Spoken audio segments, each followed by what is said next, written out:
Kidney और gall bladder stone के खात्मे का जरिया, फिर से पथरी न होने का मुकम्मल इलाज। आज ही तशरीफ लाएं R&S यूनानी pharmacy, first floor, syndicate bank, Bahadurpura x road, Hyderabad. अस्सलाम वालेकुम नाज़रीन, आइए नज़र डालते हैं देश की राजधानी नई दिल्ली और उत्तर प्रदेश से कुछ खास खबरों पर।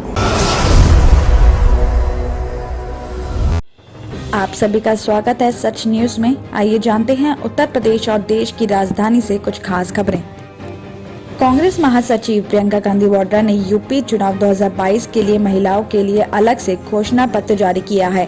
इस मौके पर उन्होंने महिलाओं को सरकारी नौकरियों में 40% आरक्षण देने के साथ कई बड़ी घोषणाएं की हैं। इस मौके पर उन्होंने मीडिया को संबोधित करते हुए कहा कि कांग्रेस पार्टी ने ही देश को पहली महिला प्रधानमंत्री दिया और अब जरूरी है कि महिलाओं को राजनीति में भी हिस्सेदारी दी जाए। ये काम कांग्रेस पार्टी करेगी। उन्होंने कहा कि कांग्रेस ने 40% सीटों पर महिला उम्मीदवार उतारने का फैसला लिया है। उन्होंने उम्मीद भी जताई है कि एक दिन संसद और विधानसभाओं में महिलाओं की 50% हिस्सेदारी होगी। साथ ही प्रियंका गांधी ने आगे भी कहा कि ये घोषणा पत्र कमरे में बैठकर तैयार नहीं किया गया है, ये पहल है। हर चीज का समय होता है और अब इसका वक्त आ गया है। दूसरे दलों को भी इस पर फैसला लेना चाहिए।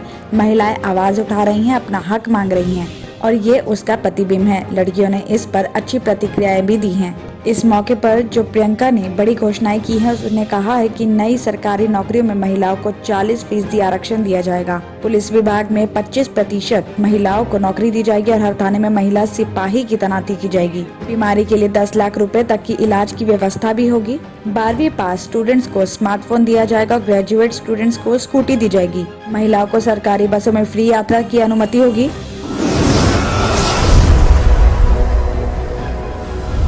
प्रधानमंत्री नरेंद्र मोदी ने समाजवादी पार्टी पर किए गए लाल टोपी वाले तंज पर अब राजनीति गर्मा गई है। एक तरफ जहां पीएम के इस कटाक्ष पर सपा अध्यक्ष अखिलेश यादव ने मंगलवार को ही मेरठ में हुई जनसभा में जवाब दिया था, तो वहीं आप सांसद सरजीत सिंह ने इसे आरएसएस की काली टोपी तक ले गए थे। बुधवार को एक बार फिर अखिलेश यादव ने पीएम मोदी के इस बयान का जवाब देते हुए बीजेपी पर निशाना साधा है। अखिलेश यादव ने कहा कि उत्तर प्रदेश में लाल टोपी बदलाव का प्रतीक है। यूपी बदलाव देखना चाहती है। बीजेपी की तरफ से किए गए वादे जुमला मात्र है। वो लगातार लोगों से झूठ बोलते रहे हैं और उन्होंने जनता को गुमराह भी किया है। क्या उन्होंने अपने वादे पूरे किए? क्या किसानों की आय दुगनी हुई? क्या युवाओं को नौकरी मिली है?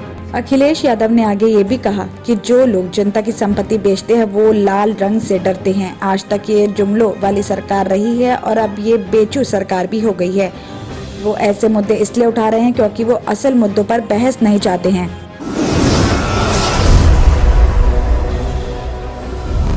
नेट काउंसलिंग में देरी को लेकर डॉक्टरों का विरोध प्रदर्शन अब काफी तेज हो चुका है। बीते सोमवार से ही अलग अलग अस्पतालों में डॉक्टरों की हड़ताल ने पेशेंट के लिए संकट पैदा कर दिया है, तो वहीं बुधवार से डॉक्टरों ने हॉस्पिटल्स के बाहर आकर प्रदर्शन करने का फैसला किया है।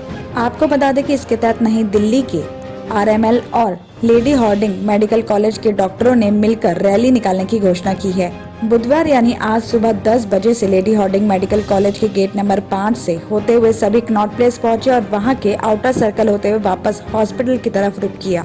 साथ ही बताया जा रहा है कि इस दौरान करीब 2000 से ज्यादा डॉक्टर शामिल हो गए हैं। हालांकि देर रात तक दिल्ली पुलिस ने इस प्रदर्शन की परमिशन उन्हें नहीं दी है, लेकिन डॉक्टरों का कहना है कि विरोध प्रदर्शन के लिए किसी की परमिशन की जरूरत नहीं है। तो वहीं साथ ही ये भी खबर आ रही कि बीते 11 दिन से चल रही डॉक्टरों की हड़ताल अब खत्म भी हो सकती है। केंद्रीय स्वास्थ्य मंत्रालय ने नेट PG काउंसलिंग को जल्द से जल्द कराने की प्रक्रिया भी शुरू कर दी है। बताया जा रहा है कि कमेटी की सिफारिशों को सुप्रीम कोर्ट में दिया जाएगा, जिसके बाद कोर्ट के निर्देशों के अनुसार काउंसलिंग करवाई जाएगी। MSP पर गारंटी कानून बनाने के लिए कमेटी के लिए सवाल पर किसान नेता राकेश टिकैत ने कहा कि सरकार से पूरा हिसाब किताब लेकर ही जाएंगे। सरकार को कुछ सुझाव भी दिए गए हैं, उनका जवाब मिलने का इंतजार है। भाकियू के प्रवक्ता राकेश टिकैत ने कहा है कि सरकार अब चिट्ठियों का आदान प्रदान कर रही है, बातचीत के लिए स्पष्ट रूप से नहीं बताया जा रहा है। उन्होंने सरकार को कड़ा संदेश भी दिया है कि इस माहौल में अगर किसान नाराज हो गए तो सिचुएशन और बदल सकती है।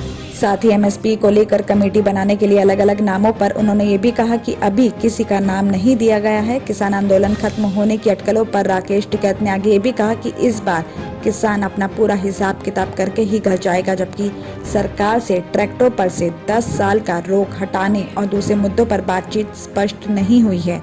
तो वहीं किसानों पर दर्ज मुकदमे के सवाल पर उन्होंने ये भी कहा कि इस बारे में सरकार से बैठकर बातचीत की जाएगी। उन्होंने स्पष्ट किया कि बुधवार को संयुक्त किसान मोर्चा की मीटिंग में आगे का फैसला लिया जाएगा। इसमें सरकार की तरफ से भेजी गई चिट्ठी पर भी बात होगी।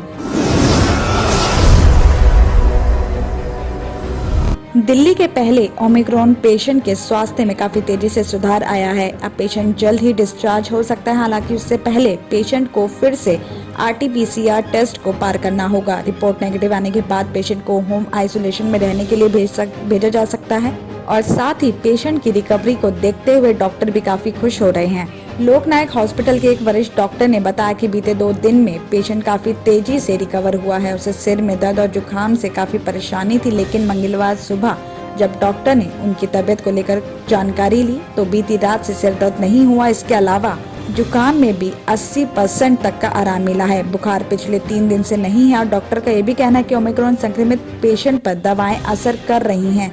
अभी तक इस पेशेंट को हैवी डोज देने की जरूरत भी नहीं पड़ी है। साथ ही आपको ये भी बता दें कि अस्पताल से मिली जानकारी के अनुसार मंगलवार को नीदरलैंड और यूके से आए 3 और विदेशी संक्रमित मिलने के बाद लाए गए हैं। इनके सैंपल जीनोम सीक्वेंसिंग के लिए भी भेजे जा चुके हैं और इनमें एक महिला रोगी भी शामिल है और इन तीनों की आयु 34, 35 और 23 साल बताई जा रही है। और साथ ही अब तक हॉस्पिटल में 30 लोग एडमिट हो चुके हैं, जिनमें से एक ओमिक्रॉन संक्रमित मिला है तो वहीं 11 पेशेंट की रिपोर्ट नेगेटिव आई है।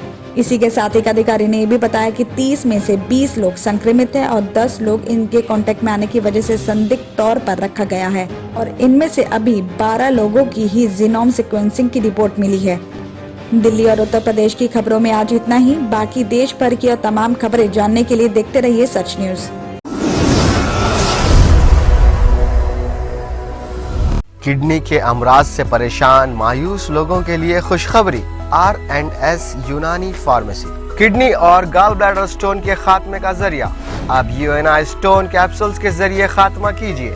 No operation, no side effects, 100% result. सिर्फ UNI स्टोन कैप्सूल से मुस्तहिक लोगों के लिए खुसूसी रियायत। फिर से पथरी न होने का मुकम्मल इलाज। दर्द, कॉन्स्टिपेशन और पुराने कब्ज से निजात पाइए। आज ही तशरीफ लाएं। R&S यूनानी pharmacy, 1st floor, syndicate bank, Bahadurpura X road, Hyderabad. Contact 9703 939 436 9063 383760।